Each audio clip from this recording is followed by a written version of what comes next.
नमस्कार दोस्तों। हम जब भी जैसे ही 12th स्टैंडर्ड पास होते हैं तो हमारे ज़हन में यही बात आती है कि अभी सीईटी का नीट का रिज़ल्ट लगा है, अभी 12th स्टैंडर्ड का भी रिज़ल्ट लग चुका है, तो ऐसे टाइम में हम एडमिशन कहाँ ले लें?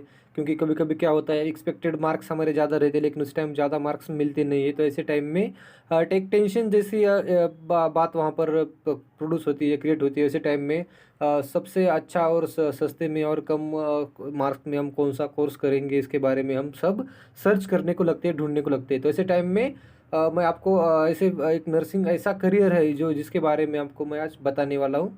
तो हम देखते हैं कि नर्सिंग एक ऐसा फ़ील्ड है जहाँ पर कभी भी हमें जॉब भी अपॉर्च्युनिटी कभी भी अवेलेबल रहती है, लाइक चाहे इंडिया में हो या इंडिया के बाहर हो, गवर्नमेंट कहाँ भी किसी भी सेक्टर में नर्सेज़ की वैकेंसीज़ अवेलेबल रहती है।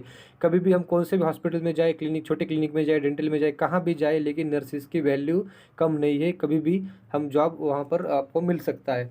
तो ऐसे ही कोविड टाइम जो नर्सेस थे उन्होंने बहुत सारा काम अच्छी तरह से काम किया है। एक नर्सिंग कैसा एक नोबल प्रोफ़ेशन है। सो ड्यूरिंग कोविड पैंडेमिक के टाइम में हम सबको पता चला है नर्सेस का वैल्यू क्या है। अलॉन्ग विथ जो फ्रंटलाइन वर्कर्स थे, डॉक्टर्स वगैरह, उनके साथ नर्सेस ने भी कंधे पे कंधे मिलाते हुए अपना काम किया है, जो कि पेशेंट को ट्रीट करने का था। उसी टाइम में हम सब लोग घर में बैठे थे, उसी टाइम नर्सेस अपना सब घर-द्वार छोड़ के वहाँ पर पेशेंट का केयर करने में लगे हुए थे। तो ऐसे टाइम में नर्सेस का वैल्यू जो है आप पूरे समाज को, पूरे विश्व को आज समझ चुका है, ज़हन में आ चुका है। सो ऐसा एक अच्छा फ़ील्ड है नर्सिंग, जो कि जॉब करने के लिए भी अच्छा है, जॉब सिक्योरिटी वगैरह उधर बहुत अच्छा मिलता है, पेमेंट भी उसके हिसाब से बहुत अच्छा है। सो ऐसा एक कोर्स उसके बारे में आज देख लेंगे, नर्सिंग में कौन-कौन से कोर्सेज़ अवेलेबल होते हैं, कौन-कौन से उसकी क्वालिफ़िकेशन क्या होती है, फ़ीस कितनी होती है, और उसके बाद सैलरी वगैरह, जॉब प्लेसमेंट कहाँ-कहाँ पर होती है, जॉब प्रोफ़ाइल क्या-क्या होता है, इसके बारे में एकदम डिटेल से हम आज देखने वाले हैं। अ, तो चलो स्टार्ट करते हैं। सो हम पहले सबसे पहले देख लेंगे various courses available in nursing. So nursing में कौन-कौन से कोर्सेज़ अवेलेबल होते हैं वहाँ पर। एएनएम नर्सिंग कोर्स रहता है, जो कि सबसे छोटा कोर्स हम मानते हैं, डिप्लोमा कोर्सेज़ इसमें। देन जीएनएम का वो भी डिप्लोमा कोर्सेज़ है। उसके बाद BSc nursing, BSc nursing, then post basic BSc nursing रहता है। Then MPH master in public health, ये भी एक बीएससी के बाद एक कोर्स अवेलेबल है पब्लिक हेल्थ का। देन इसके बाद एमएससी नर्सिंग, जो MSc nursing master in nursing रहता है, जो एमएससी नर्सिंग बोलते हैं उसको। Then PhD in nursing. So PhD in nursing भी हम कर सकते हैं। उसके बाद हम डॉक्टर की जो डिग्री है, हम उसके बाद अब डॉक्टर का पीजी करने के बाद यहाँ पर डॉक्टर बन सकते हैं। सो ये बहुत सारे कोर्सेस है इसमें, एक बाय वन कोर्सेज के बारे में हम देख लेंगे। सो सबसे पहले हम लेंगे सबसे पहला कोर्स एएनएम नर्सिंग। सो इसमें it is basic course regulated by the state government from many more years. So ANM जो है बहुत पुराने साल से चलता आ रहा है।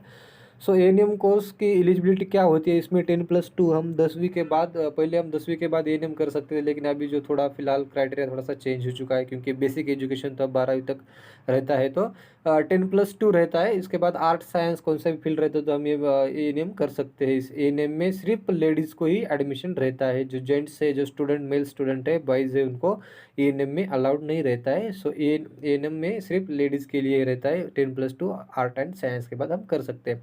देन ड्यूरेशन जो रहता है उसका 2 इयर्स का ड्यूरेशन है, 2 साल का ये डिप्लोमा कोर्स है। उसकी जो फीस है तकरीबन कॉलेज की 40,000 टू 70,000 के बीच में कॉलेज की फ़ीस रहती है। वो डिपेंड अपॉन जो कि कॉलेज कैसा है, कॉलेज के हिसाब से कहाँ पर मौजूद है, अगर विलेज में है, हिली एरिया में है, या कहीं बाहर सिटी में है, उसको अटैच हॉस्पिटल वगैरह है, फैसिलिटीज़ अच्छा है, अगर प्रैक्टिस अच्छी होती है तो ऐसे टाइम में उसका फ़ीस वेरिएशन हो सकता है depending upon college to college. So but minimum 40 to 70 के बीच में ही फ़ीस रहता है।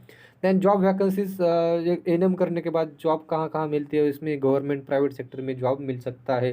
सो गवर्नमेंट में देखा जाए तो बहुत सारे आशा वर्कर वगैरह रहती है, जो इम्यूनाइज़ेशन ओपीडीज़ वगैरह रहती है, या गवर्नमेंट का जो प्रोग्राम्स, बहुत सारे प्रोग्राम्स गवर्नमेंट कंडक्ट करती है, आरएचएम प्रोग्राम, एनआरएचएम वगैरह जो प्रोग्राम्स रहते हैं, फैमिली वेलफेयर प्रोग्राम्स। तो ऐसे प्रोग्राम में गवर्नमेंट को हेल्प करने के लिए गवर्नमेंट क्या करता है, कम बजट में एएनएम नर्सेज़ को अलॉट करता है वहाँ पर। सो जॉब वैकेंसी बहुत सारी थी। अब प्राइवेट में भी हम छोटे-मोटे क्लिनिक में काम कर सकते हैं। एज़ एएनएम नर्सिंग के बाद हम क्या कर सकते हैं, काम छोटे-मोटे हॉस्पिटल में कम कर सकते हैं। सैलरी जो रहता है, सैलरी 10 टू 25,000 तक की जो बेसिक सैलरी मैंने यहाँ पर लिखी है। सो बेसिक सैलरी हम 10 टू 25 तक वहाँ पर एएनएम करने के बाद ले सकते हैं। अगर आपको छोटे क्लिनिकल में जॉब कर रहे हैं आप, तो उसको 8, 10, 12, 15 के आसपास सैलरी मिल सकता है। अगर थोड़ा-सा मोटा हॉस्पिटल में हम जाएँगे, जहाँ मल्टी बेडेड हॉस्पिटल है या स्पेशलिटी हॉस्पिटल में जाएँगे, तो इसी टाइम में आपको सैलरी 15,000 से 20,000 तक वेरी हो सकती है। So it's depend upon this position, या हम अगर गवर्नमेंट में जॉब कर रहे, गवर्नमेंट में 18 to 20,000 तक सैलरी स्टार्टिंग पे मिल सकता है। ये बेसिक सैलरी है जो कि स्टार्ट पे है। सो एएनएम का बारे में अब देख लिया, जो कि एकदम बेसिक कोर्स है, जो कि बहुत पुराने साल से चलता आ रहा है, लेकिन अब इसमें गवर्नमेंट मॉडिफिकेशन करने के चांसेस है।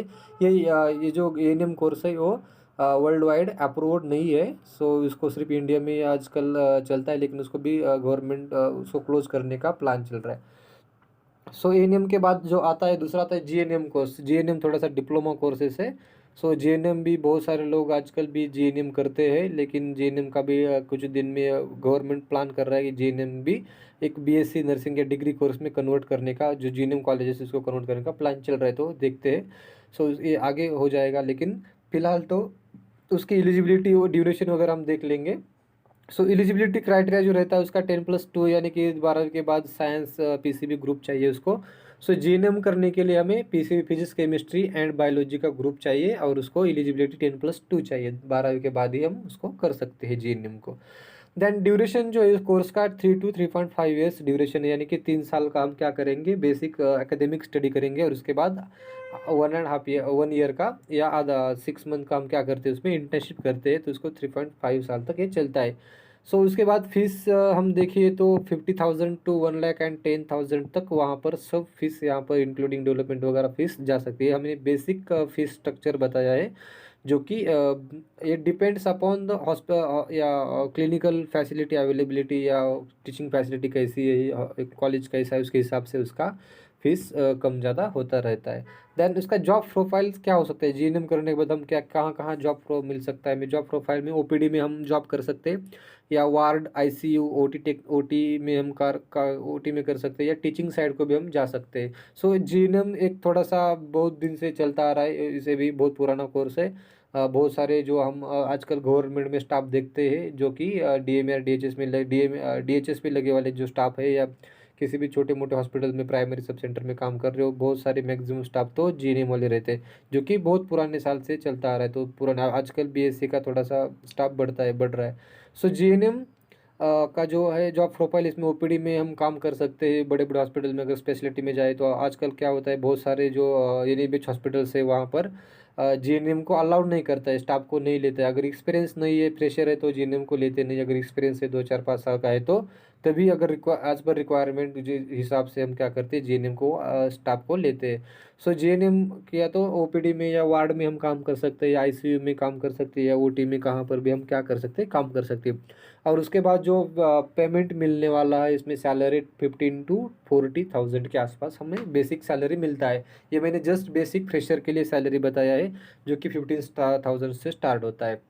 अगर तुम बड़े हॉस्पिटल में ओटी में वगैरह आईसीयू में काम करोगे तो आपको 18,000 20,000 मिल सकता है।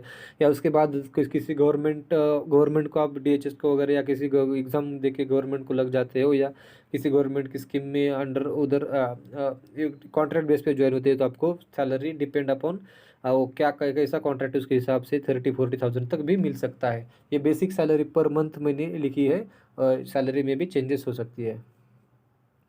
सो उसके बाद जो नेक्स्ट कोर्स आता है, जीएनएम करने के बाद हम क्या करते हैं, पोस्ट बेसिक बीएससी करते हैं। अगर आपका कोर्स जीएनएम है, आपको डिग्री करना है, तो हमें एक ही ऑप्शन है, हम क्या करेंगे, जीएनएम करने के बाद पोस्ट बेसिक बीएससी को एडमिशन लेके ये कंटिन्यू एजुकेशन में भी कर सकते हैं, या डायरेक्टली सीधा कॉलेज को जाके रेगुलर में भी हम कर सकते हैं। सो इसकी एलिजिबिलिटी क्या होती है, एलिजिबिलिटी पोस्ट बेसिक बीएससी की एलिजिबिलिटी है जीएनएम नर्सिंग, जीएनएम होना चाहिए। जीएनएम के बाद हम डायरेक्टली पोस्ट बेसिक बीएससी का एडमिशन ले सकते हैं। उसके बाद ड्यूरेशन जो रहता है, ड्यूरेशन 2 साल का ये कोर्स है, जो कि बेसिक बीएससी के लेवल का कोर्स है, डिग्री कोर्स है। 2 साल में हम इसको पोस्ट बेसिक बीएससी कर सकते हैं जीएनएम के बाद। देन फीस स्ट्रक्चर जो रहता है वो 70 to 1.25 लाख के आसपास फीस स्ट्रक्चर है पोस्ट बेसिक बीएससी का। जैसा जो फीस स्ट्रक्चर बीएससी का है, उसी हिसाब से same fees structure post basic BSc के लिए भी होता है। सो ये भी फिर से, ये जो फीस स्ट्रक्चर वो भी वेरी करता है depending upon the college facilities availability. So इसके हिसाब से इसका चेंजेस रहेगा। Then job vacancy like government private में जॉब मिलती है। गवर्नमेंट में बोले तो हम डायरेक्टली गवर्नमेंट में भी 34,000 या 35,000 37 से क्या होता है, स्टार्टिंग होता है। देन प्राइवेट में आजकल थोड़ा-सा कंट्रोवर्सी बहुत है, प्राइवेट और गवर्नमेंट में बहुत डिफरेंस है जॉब में, पेमेंट में, नर्सिंग साइड पे देखा जाए तो। अगर गवर्नमेंट में सैलरी सैलरी 40,000 मिलता है, तो प्राइवेट में उसे 18 टू 20,000 ही मिलता है, एकदम मिनिमम 50% कम सैलरी मिलता है प्राइवेट में। सो गवर्नमेंट में सैलरी ज़्यादा है। देन ये रहा सैलरी 22 टू 55,000 तक सैलरी मिल सकता है, ये पोस्ट बेसिक बीएससी का बेसिक पेमेंट है। अगर हम जीएनएम करके कुछ 5-6 ईयर का एक्सपीरियंस लेते हैं, उसके बाद फिर से हम पोस्ट बेसिक बीएससी करते हैं, और उसके बाद हम किसी हॉस्पिटल में जाके एज ए इंचार्ज वगैरह ज्वाइन करते हैं, तो ऐसे टाइम में आपको स्टार्टिंग सैलरी रहता है वो 50-40,000 से आगे मिल सकता है। सो ये बेसिक सैलरी है, वो डिपेंड करता है कैंडिडेट पे एक्सपीरियंस कितना है, इसके हिसाब से सैलरी चेंजेस रहेंगे। देन इसके बाद जो नेक्स्ट मेन कोर्स आता है, जो कि डिग्री कोर्स है, जो फ्रेशर कर सकते हैं, उसको बेसिक बीएससी नर्सिंग बोलते हैं। सो बेसिक बीएससी नर्सिंग, इसकी एलिजिबिलिटी रहती है वो 10+2, यानी कि 12 पास होना चाहिए। उसके बाद उसकी जो स्ट्रीम होती है वो साइंस होनी चाहिए। अगर आर्ट होता है तो आर्ट में हम बेसिक बीएससी नर्सिंग का एडमिशन नहीं ले सकते as per INC rule. So science होना चाहिए। उसके बाद उसका जो पीसीबी ग्रुप है, पीसीबी ग्रुप होना चाहिए, मोर देन 45% या 50% मार्क्स होने चाहिए। उसको परसेंटेज होना चाहिए 12th में। और उसके बाद नीट का सीईटी का रिजल्ट होना चाहिए, यानी कि नीट सीईटी उसने उसको अटेम्प्ट करना चाहिए, NEET CET.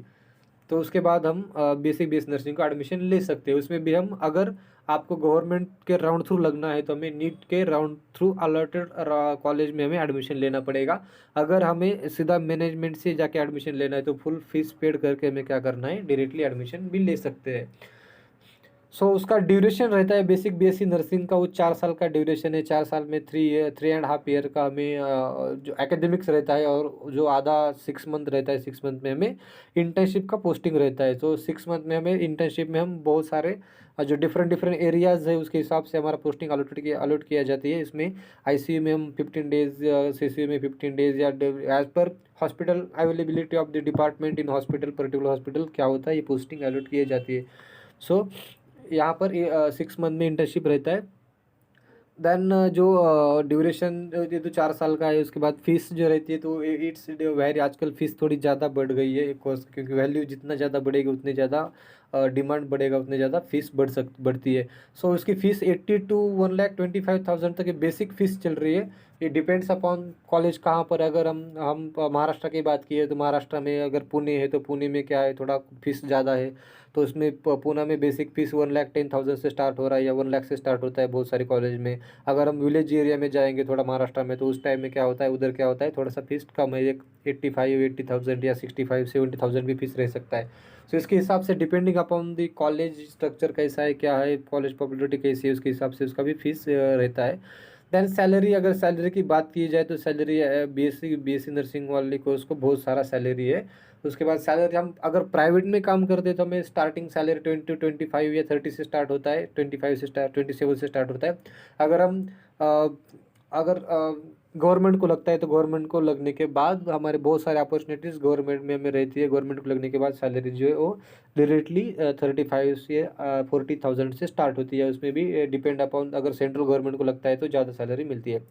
So job profile क्या क्या करना पड़ता है, बीएससी नर्सिंग का जो डिग्री कोर्स है, ये 4 ईयर पास करने के बाद हमें क्लिनिकल में या हम काम कर सकते हैं, या ऑपरेशन थिएटर में काम कर सकते हैं, आईसीयू में काम कर सकते हैं। इन्फेक्शन कंट्रोल नर्स, जो कि 6 मंथ का पोस्ट ग्रेजुएशन, 6 मंथ का एक पोस्ट डिप्लोमा कोर्स है। हम डिग्री करने के बाद हम 6 मंथ का एक कोर्स करके, आईसीएन कोर्स करके हम इन्फेक्शन कंट्रोल नर्स करके भी ज्वाइन कर सकते हैं।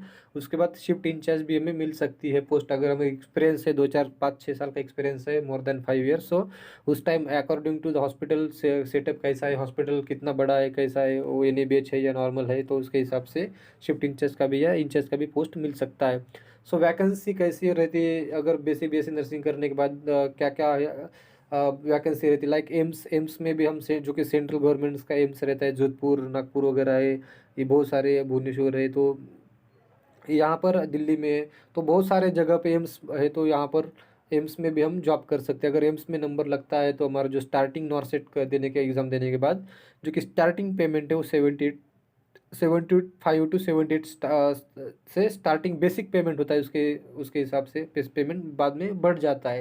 ये बेसिक पेमेंट 78 रहता है सेंट्रल गवर्नमेंट के लिए। रेलवे में भी बेसिक पेमेंट 65 टू 70 तक रहता है। देन मिलिट्री सर्विसेज में अगर मिलिट्री का भी एक स्पेशल बेसिक का सेपरेट कॉलेज रहता है, like AFMC college, armed forces जो कॉलेजेस है, AFMC जो कि मिलिट्री का कॉलेज है, उसमें अगर हम एडमिशन लेते हैं तो वहाँ पर हमें स्टाइपेंड दी जाती है। स्टाइपेंड के साथ साथ हमें पढ़ाई भी की जाती है, और पढ़ाई करने के बाद हमें मिलिट्री सर्विसेज में, मिलिट्री में काम करना होता है। वहाँ पर हमें जो कि सेकंड क्लास टू पोजीशन वहाँ पर मेडिकल साइड में पोजीशन मिलता है, और वहाँ पर हमें अच्छा पेमेंट मिलता है।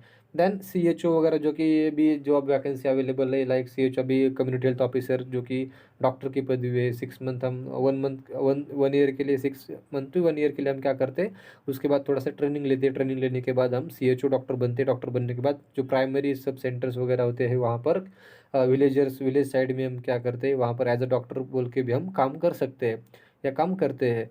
देन BARC जो कि भाभा एटॉमिक रिसर्च सेंटर जो है वहाँ पर बॉम्बे में मौजूद है, तो वहाँ पर भी BARC का भी बहुत टाइम हर साल वैकेंसीज निकलती है। सो वहाँ पर जो बेसिक पेमेंट रहता है, वो बेसिक कंसल्टेंट सैलरी वहाँ पर 98,000 टू 1 लाख रहता है, और उसके बाद अलाउंस वगैरह छोड़ के 98,000 सैलरी रहता है, यानी कि 10 to 12 लाख पर ईयर वहाँ पर हमें इतना सारा सैलरी मिल सकता है। ये रहा इंडिया की बात। अगर इंडिया बेसिक BSc करने के बाद अगर हम 2 साल का कहीं भी एनएबीएच हॉस्पिटल में एक्सपीरियंस लेते हैं, उसके बाद अगर हम बाहर अब्रॉड में जाते हैं, तो अब्रॉड में UK में वगैरह 1,20,000 या 50-80,000 से स्टार्ट होता है। या हम कभी दुबई वगैरह, कुवैत, इराक, ईरान उधर जाते हैं, या आयरलैंड वगैरह जाते हैं OET वगैरह देखे, तो वहाँ पर भी हमें basic salary more than 1 lakh से ज़्यादा वहाँ पर सैलरी, बेसिक सैलरी मिलती है, जो कि जाना बहुत आसान है। 2-4 एग्ज़ाम देने के बाद हम वहाँ पर अटेम्प्ट के बाद बहुत सारे जो आजकल जो बेसिक BSc नर्सिंग जो कोर्स कर रहे हो, बहुत सारे स्टूडेंट आजकल एक्सपीरियंस लेने के बाद अब्रॉड ही या आउटसाइड जा रहे हैं। सो बेसिक BSc एक बहुत ही महत्वपूर्ण कोर्स है, जो कि बहुत ही अच्छा कोर्स है। वो करने के बाद जॉब प्रोफाइल बहुत अच्छा है, जॉब सिक्योरिटी भी बहुत अच्छा है, और बहुत सारी जगह पे आपको आपका जो वैल्यू है वो भी बढ़ जाता है। उसके बाद आता है हमारा post graduation course, PG course. इसमें MSc नर्सिंग आता है। MSc नर्सिंग की जो एलिजिबिलिटी रहती है उसमें post basic BSc candidate can apply MSc nursing. Then basic BSc candidate after 1 year experience can apply. 1 साल का एक्सपीरियंस मैंडेटरी होता है MSc नर्सिंग को अगर एडमिशन लेना है। हम BSc नर्सिंग करने के बाद अगर MSc नर्सिंग का एडमिशन लेना है, तो आपको एज पर INC guideline, Indian nursing council rules regulations, हमें क्या होता है, 1 साल का कहाँ पर भी का एक्सपीरियंस होना जरूरत है। मोर देन 100 बेडेड हॉस्पिटल का एक्सपीरियंस होना जरूरी है, क्लिनिकल एक्सपीरियंस, या हमें 1 साल का टीचिंग एक्सपीरियंस मांगता है। यहाँ पर अगर हम पोस्ट बेसिक BSc कर रहे हैं तो हम डायरेक्टली MSc नर्सिंग का एडमिशन ले सकते हैं, लेकिन हम बेसिक BSc करने के बाद एडमिशन ले रहे हैं तो आपको 1 साल का एक्सपीरियंस सर्टिफिकेट देना पड़ता है। देन ड्यूरेशन जो रहता है MSc नर्सिंग का, वो 2 साल का ड्यूरेशन होता है, 2 ईयर्स ड्यूरेशन है। उसमें हम कंटिन्यू एजुकेशन कर सकते हैं। इन सर्विस में भी MSc आजकल बहुत सारे कॉलेज करते हैं। लेकिन उसके बाद जो फीस स्ट्रक्चर है, वो फीस स्ट्रक्चर 90,000 टू 1,30,000 तक फीस स्ट्रक्चर, या 1,30,000 से भी ज़्यादा। कहाँ कौन कौन से ऐसे कॉलेज है जहाँ पर 1,30,000 से भी ज़्यादा फीस रहती है। से बेसिक फीस है, वो कोई डिपेंड्स अपॉन कॉलेज कैसा है, कॉलेज के फीस स्ट्रक्चर कैसा है, उसके हिसाब से फीस वेरी हो जाएगी। देन सैलरी जो रहता है, सैलरी MSc करने के बाद सैलरी 130,000 टू 1 लाख तक सैलरी MSc करने के बाद मिलता है। MSc नर्सिंग में भी हम डिपेंडिंग, अगर MSc नर्सिंग करके आपको एक्सपीरियंस वगैरह ज़्यादा है, तो एज पर experience you can get more salary. Job vacancies जो रहती है, जॉब वैकेंसी में all over India in government private sector में MSc नर्सिंग करने के बाद बहुत सारे वैकेंसीज अवेलेबल रहते हैं, बहुत सारे वैकेंसीज यहाँ पर निकल जाते हैं, जो कि हमारे महाराष्ट्र गवर्नमेंट में भी बहुत सारे हॉस्पिटल यहाँ पर है, जहाँ साइकेट्रिक हॉस्पिटल या मेंटल हॉस्पिटल। हम अगर MSc करते हैं साइकेट्री में, तो आपको वहाँ पर जॉब मिलेगा। एज पर your facility you can get job there. ये जॉब वैकेंसी कहाँ पर भी मिल सकता है, या हम टीचिंग में जा सकते हैं। MSc करने के बाद हम मोस्ट ऑफ जो स्टूडेंट्स रहते हैं MSc करने के बाद क्या करते हैं, टीचिंग में एज ए लेक्चरर या प्रोफेसर वगैरह क्या करते हैं, ज्वाइन करते हैं। पहले 3 साल हमें लेक्चरर बनना है, तो पहले 3 साल का एक्सपीरियंस लेना पड़ेगा। उसके बाद लेक्चरर की पोस्ट अगर वैकेंट है, तो वहाँ पर हम लेक्चर के लिए अप्लाई कर सकते हैं। उसके बाद लेक्चरर, एसोसिएट प्रोफेसर वगैरह, then lecture, HOD and principal, ये सारी हायरार्की उधर मौजूद रहती है MSc के बाद। सो ये एमएससी नर्सिंग में हम देखेंगे कौन कौन सी स्पेशलिटीज़ अवेलेबल है। सो स्पेशलिटी में मेडिकल सर्जिकल नर्सिंग, जो कि बहुत ही महत्वपूर्ण है। आजकल मेडिकल सर्जिकल नर्सिंग की स्पेशलिटी करने के बाद हम बाहर जाके 2 साल का कोर्स कर सकते हैं। उधर जाके हम क्या करेंगे, मोस्ट ऑफ लोग क्या करते हैं, मेडिकल सर्जिकल नर्सिंग करने के बाद हॉस्पिटल में ज्वाइन करते हैं। हॉस्पिटल में एज ए इंचार्ज उनको डायरेक्टली पोस्ट मिलता है।